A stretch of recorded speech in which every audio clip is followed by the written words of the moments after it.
Bienvenue dans un nouvel épisode poignant d'histoires inspirantes. Aujourd'hui, nous explorons un récit unique, celui de Liston, un homme qui a découvert l'essence de l'humour divin et l'appel inattendu de Dieu dans sa vie. Comme beaucoup d'entre nous, Liston a entendu un appel dans son cœur, un murmure divin qui a guidé ses pas sur un chemin inattendu. Cet appel, souvent enveloppé d'événements insolites et joyeux, lui a révélé un aspect de Dieu rarement exploré. À travers les péripéties de sa vie, Liston a appris que chaque instant, si ordinaire soit-il, peut être imprégné d'un message divin, un clin d'œil céleste, nous rappelle aussi que la vie, même dans ses défis, est remplie de sérieux, mais de joie aussi. Son voyage nous enseigne que derrière chaque appel, derrière chaque moment de doute ou de décision, il peut y avoir un sourire caché, un geste d'amour infini de la part de celui qui nous guide. Dans cet épisode d'Histoire inspirante, nous partageons le voyage de Liston, un récit qui nous rappelle de chercher et d'apprécier l'humour et la grâce dans notre propre dialogue avec le divin.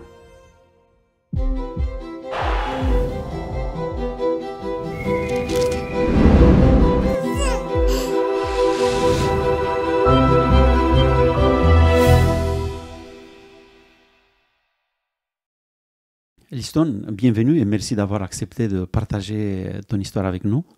Merci Cornel pour ton invitation. Du coup, tu es pasteur. Depuis septembre dernier, tu fais partie de la famille pastorale de Sud, Fédération France Sud. Je t'ai entendu dire que Dieu, il a de l'humour. Bien sûr, Dieu a eu beaucoup d'humour dans ma vie et il continue de l'avoir. Et ça, c'est par rapport à quoi?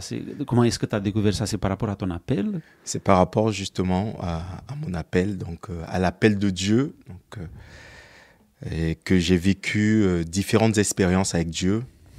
Donc dans cette perspective-là de son appel, et Dieu a eu beaucoup d'humour, des clins d'œil dans ma vie. C'est intéressant parce que normalement on voit Dieu comme quelqu'un qui est très sérieux parce que il y a plein de choses sérieuses à faire.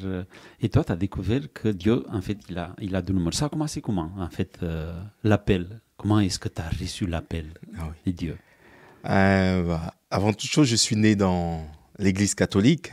Donc, j'ai reçu une éducation chrétienne catholique très fervente. Et depuis 6 ans, j'étais déjà très actif dans l'église. Et à mes 9 ans, j'ai eu cette sensation que Dieu m'appelait à devenir prêtre.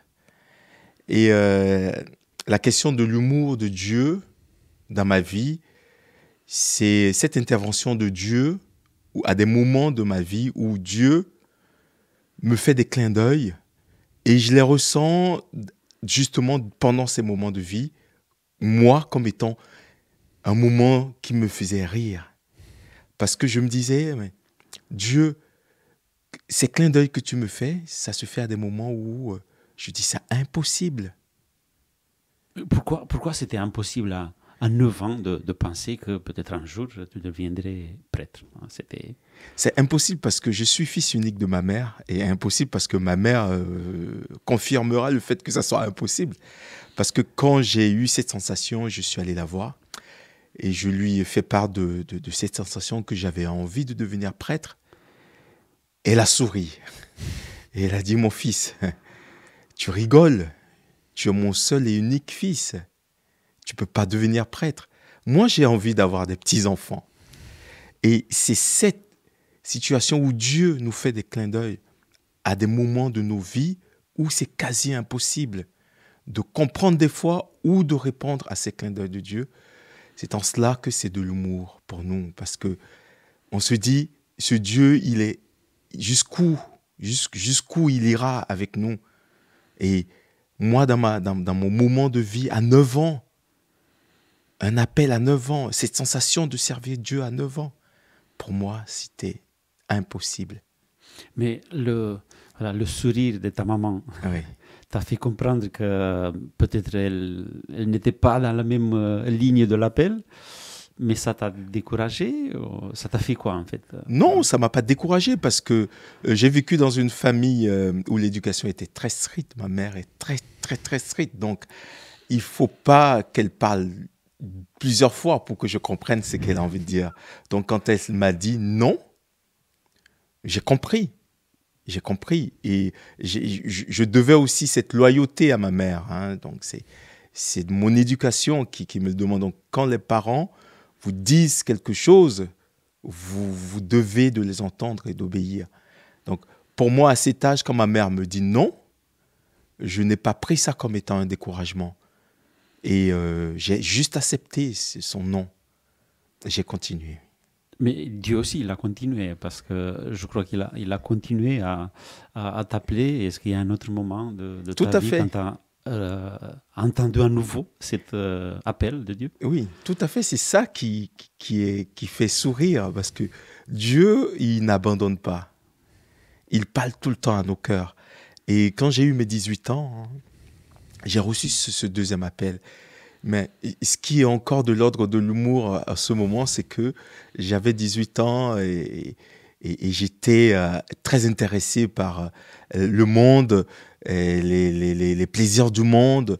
J'étais ce jeune adolescent qui voulait découvrir le monde et qui était très intéressé par les choses du monde, qui même s'est détourné de l'Église complètement, parce qu'il y avait des choses plus intéressantes à cet âge pour moi que l'Église.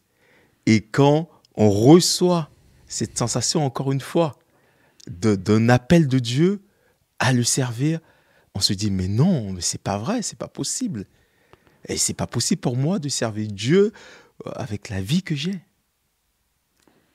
C'était pas possible parce que voilà la vie que tu menais à ce moment-là, mais un Dieu qui continue voilà, à te parler, Oui. à t'appeler. Mais ça te faisait quoi, en fait, cette différence entre ce que tu étais et ce que tu étais peut-être appelé? C'était quoi l'image que tu avais je ne sais pas, d'un pasteur, d'un prêtre à ce moment-là? Oui. Et de temps en temps, j'avais ces sensations de froid quand je ressentais cet appel. Parce que c'était comme si moi, j'étais dans le chaud. Et quand Dieu me parlait, je ressentais comme si c'était un moment de froid, comme si on attrapait froid. Et pour moi, quand je prends du recul aujourd'hui, c'est impossible. Parce que ma vie, pour répondre à l'appel de Dieu, on voit toujours souvent ceux qui répondent à l'appel de Dieu, c'est ceux-là qui ont une vie dans la pensée commune de tout le monde, une vie bien rangée, correcte. Donc un prêtre, c'est quelqu'un qui... alors que moi, c'était tout l'opposé. Ma vie n'avait rien à voir. Je n'osais même pas le dire à quelqu'un parce qu'on allait me rire au nez, comme on dit. On allait se moquer de moi. Et c'est ça qui va se passer. C'est ça le clin d'œil que Dieu a toujours eu dans ma vie. Et ça va se reproduire. Dieu constamment il ne va pas me lâcher. Ce n'est pas à tes 18 ans que tu as pris la décision de devenir prêtre ou pasteur. Tu as continué, on va dire, j'ai continué, ta vie, mais aussi j'ai continué ma vie aussi dans le monde. Et Dieu, il a continué aussi à te faire, comme tu dis, de clins d'œil. Des clins d'œil, oui. C'est ça. Et c'était comment la prochaine fois, on va dire? Oui, les clins d'œil étaient multiples et à des moments de ma vie, mais je les ai mis en étapes parce que c'était les grands moments dont je me souviens. Et les clins d'œil ont continué, Dieu a continué à me parler dans ma vie, même si ma vie était opposée à celle d'un chrétien. Dieu a quand même continué à me parler jusqu'au début de la trentaine. Parce qu'au début de la trentaine, j'étais déjà marié, j'avais déjà 3 enfants. Et là, j'étais toujours catholique, et là, je reçois encore un appel de Dieu. Et là, c'était un jour, je me promenais avec mon épouse, et on passe devant une église, et ce froid me reprend encore. Et cette fois-ci, je tombe je m'écroule en larmes. Parce que quand j'ai eu cette sensation qu'encore une fois, il fallait que je réponde à cet appel de Dieu, je tombe en larmes et mon épouse me dit, mais pourquoi tu pleures? Et je dis à mon épouse, parce que j'ai la sensation que Dieu m'appelle à lui servir. Et mon épouse, comme encore une fois, me rit au nez, elle se moque de moi, elle me dit, mais attends, t'es catholique, tu peux pas être prêtre, tu as des enfants, t'es marié, c'est impossible. Encore une situation où les choses sont impossibles pour nous, humains, mais que Dieu ne cesse de nous faire des clins d'œil. Et j'ai ravalé encore ma frustration une nouvelle fois et j'ai continué à vivre comme d'habitude. Du coup, encore l'appel, mais peut-être, comme tu disais, pour être prêtre un peu trop tard parce que tu étais déjà marié et il y avait déjà les enfants qui sont venus. Mais j'aimerais savoir, est-ce qu'il y avait un peu peut-être de regret de ta part de ne pas avoir peut-être, je ne sais pas, reçu ou accepté cet appel avant? C'était quoi le vécu antérieur, voilà. Ce moment de pleurs que j'ai eu, où je me suis écroulé dans mes peines, pour moi, ça pouvait s'assimiler à du regret. Parce qu'à un moment, je me suis dit, est-ce que tu passes pas à côté de quelque chose? Tu passes pas à côté, surtout qu'après mon mariage, même avant, quelques temps avant, j'avais une vie bien rangée. J'étais revenu dans l'église et j'avais une vie maintenant qui était en adéquation avec la vie du chrétien. Et ce moment où j'étais en pleurs, c'était comme si c'était du regret pour moi. Mais comme moi, dans ma vie, j'ai rarement du regret. Parce que si j'ai du regret dans ma vie, je pense que depuis très tôt, je ne serai plus de ce monde. Parce que j'ai tellement vécu des épreuves dans ma vie que si je m'attarde à chaque épreuve et à chaque difficulté que je rencontrais, je pense que la vie, je ne l'aurais pas vécue comme ça. Donc, j'étais déjà fait pour ne pas avoir du regret. En fait, ça, j'ai entendu quelqu'un dire que ça ne vaut pas de la peine d'investir de l'énergie pour regretter parce que ça aide pas, en fait. Ça aide pas à avancer. Ça nous maintient un peu coincés peut-être dans un passé, dans un vécu qu'on n'a pas réussi peut-être. T'as pas beaucoup de regrets. Ça t'a aidé à avancer. Et ça a avancé comment? Parce que je crois que Dieu, il est encore là, il continue. C'est pour ça qu'on parle de l'humour de Dieu, parce qu'il continue à t'appeler. Il continue, il lâche pas. Et c'est un Dieu merveilleux. Et tout comme un symbole, juste après, je perds ma mère qui meurt d'une grave maladie. Et j'ai vécu un moment traumatique. Très. Parce que c'était la seule personne et c'est elle qui m'a toujours soutenu dans ma vie. Et c'est elle qui m'a donné cette force que j'avais. Et c'était comme si je perdais une partie de moi. Et je pense que j'ai vécu un petit moment de tristesse. C'était vraiment court. Et comme un symbole, ce décès de ma mère, juste après, Dieu se révèle encore une fois. Il revient. Et cette fois-ci, il revient avec force. Et j'en ai pleuré cette fois-ci encore. Et je pense que c'était le moment pour moi. J'ai dit cette fois-ci que c'est le moment, je vais y aller. Dieu, me voici, envoie-moi. Du coup, c'était le moment de la décision. La décision, là, c'est pour de vrai. Voilà. J'accepte. J'aimerais savoir, ça a été facile? Ça a été facile. Ça a été facile d'accepter, mais après, ça a été facile par la suite de continuer de continuer vers l'appel, on va dire. C'est ça.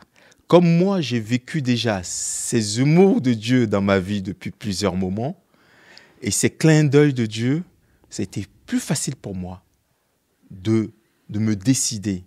Enfin, j'étais déterminé. Mais la difficulté était plutôt avec mon épouse, la famille et les autres, et l'église ma nouvelle église à laquelle j'appartenais, hein. Donc l'église adventiste.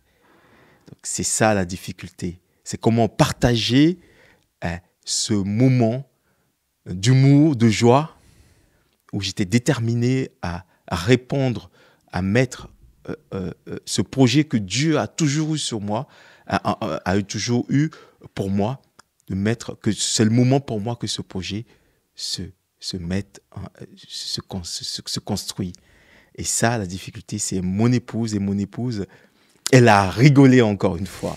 Elle m'a regardé, elle m'a dit, mais non, mais ça va pas ou quoi? T'es fou.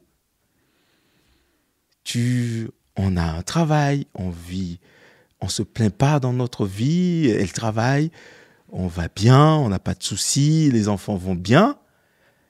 Et tu te lèves pour dire, il faut que tu ailles étudier, faire de la théologie pour répondre à l'appel de Dieu, mais c'est pas possible. Encore une fois, une situation où les choses sont impossibles.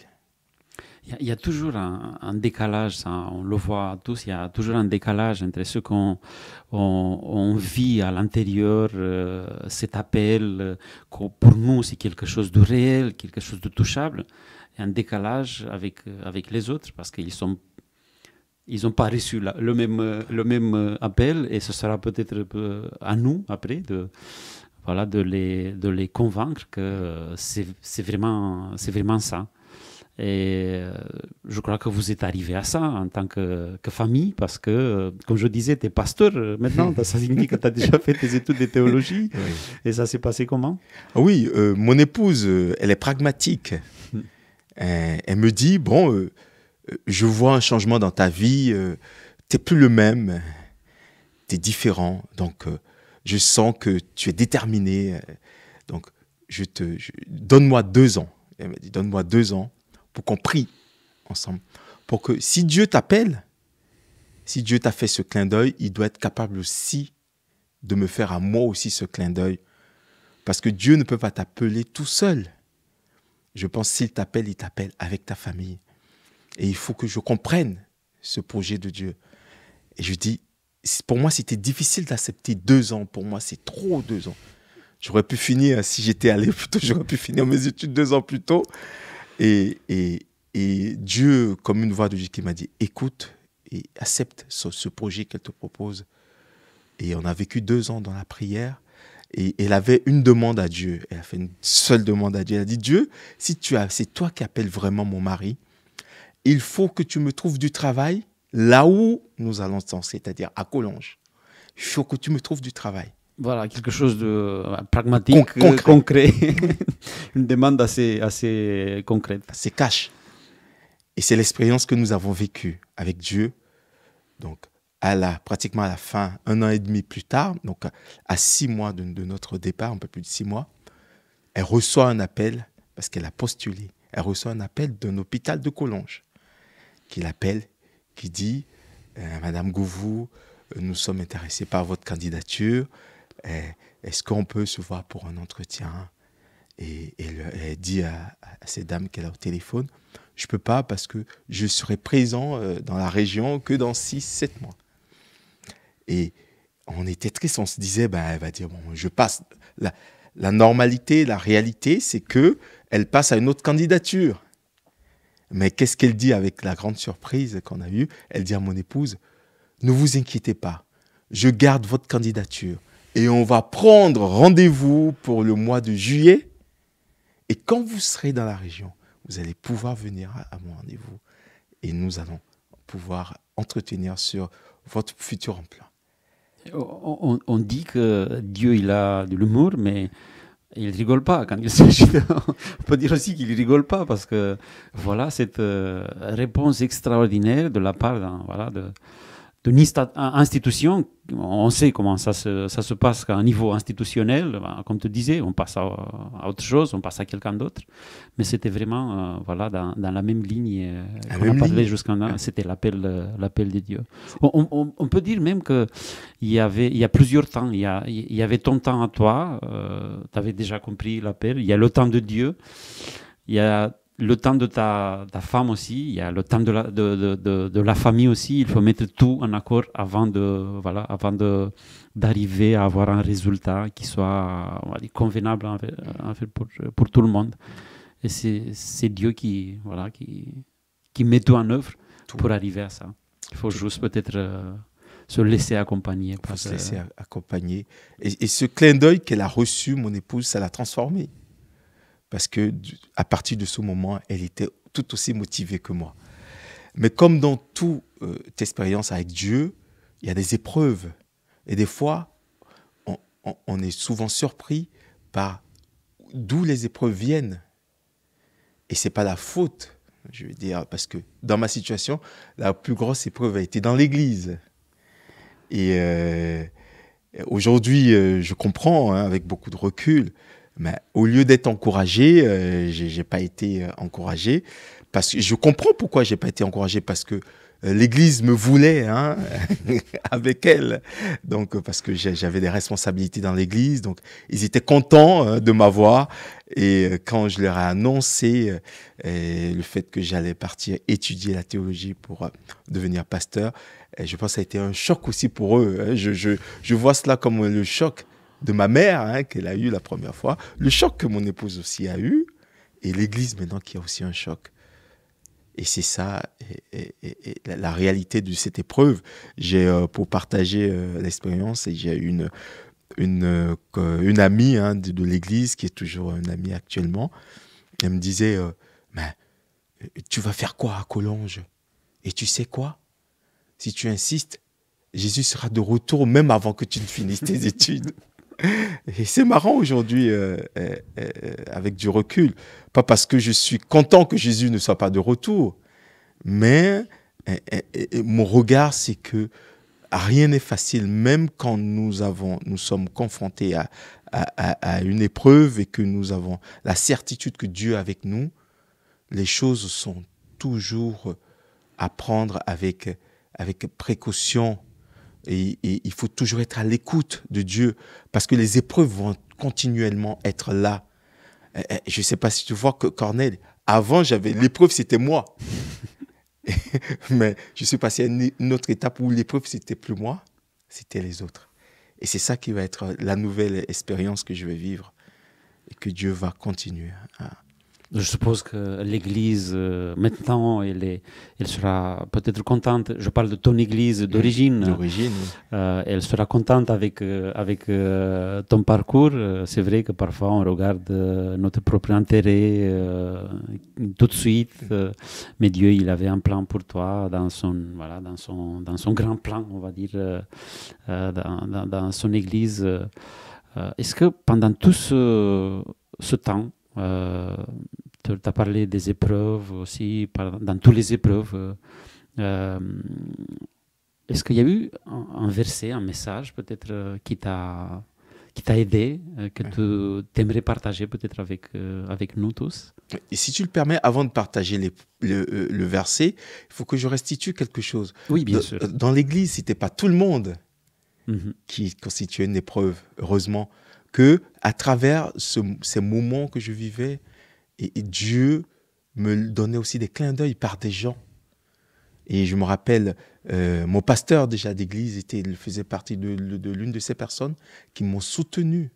Et je lui dis merci pour ses conseils et son soutien. Il sait, s'il me voit, il sait de quoi je parle. Et aussi, j'ai rencontré aussi un autre pasteur qui aussi m'a soutenu. Et c'est ce dernier soutien de ce collègue pasteur qui a été très décisif pour moi. Parce que quoi? Lui, il a déjà vécu l'expérience de Collonges Et quand moi, je lui présente ce projet avec toutes les difficultés que ça pouvait être, donc j'ai une famille, 3 enfants, je dois financer des études qui sont très chères. Et quand moi aussi, je lui présente ces inquiétudes, Dieu lui parle et il me parle. Et il me donne du courage à travers ce que nous avons échangé. Et c'est à ce moment que je décide finalement d'aller à Collonges. Et Dieu a encore eu un clin d'œil pour moi. Quand j'arrive en portes ouvertes à Collonges, je prends avec moi une petite Bible, parce que je voulais une petite Bible qui ne soit pas trop une contrainte pour moi dans le voyage. Et quand j'arrive là-bas, j'ouvre la Bible et au moment de la lire, je tombe sur ce message. Une Bible, comme j'en avais quelques-unes à la maison. J'ouvre la Bible à la première page, je lis ce message. Listen, my friend, I pray that, excuse-moi mon anglais, je fais des efforts. I pray that these words in this book will change your life. You have a friend in America. Et la personne signe. Et je peux te dire, Cornel, que je ne sais pas qui c'est cette personne qui m'a offert cette Bible.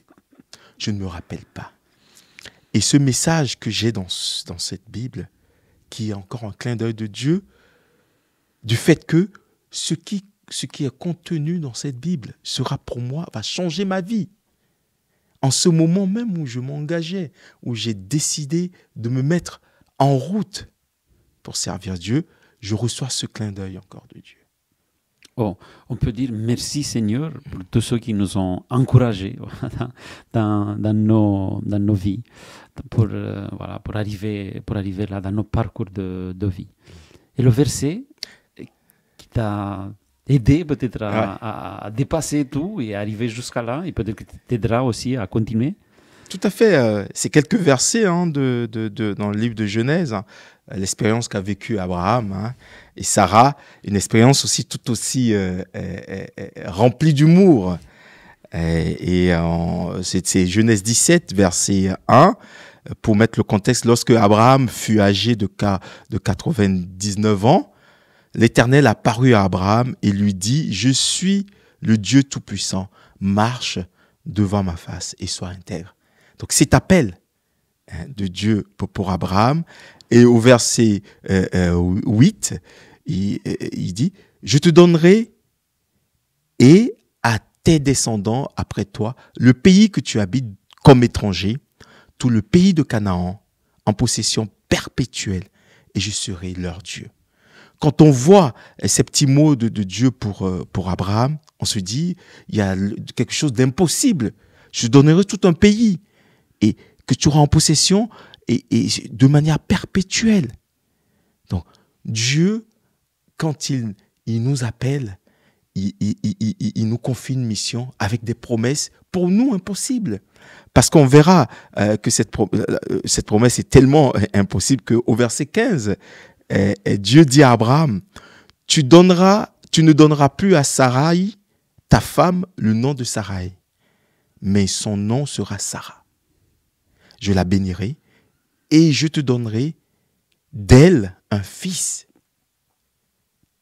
Nous savons tous, à 90 ans, avoir un fils, c'est le domaine de l'impossible. Impossible.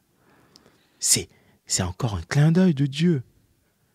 Je la bénirai et elle deviendra des nations.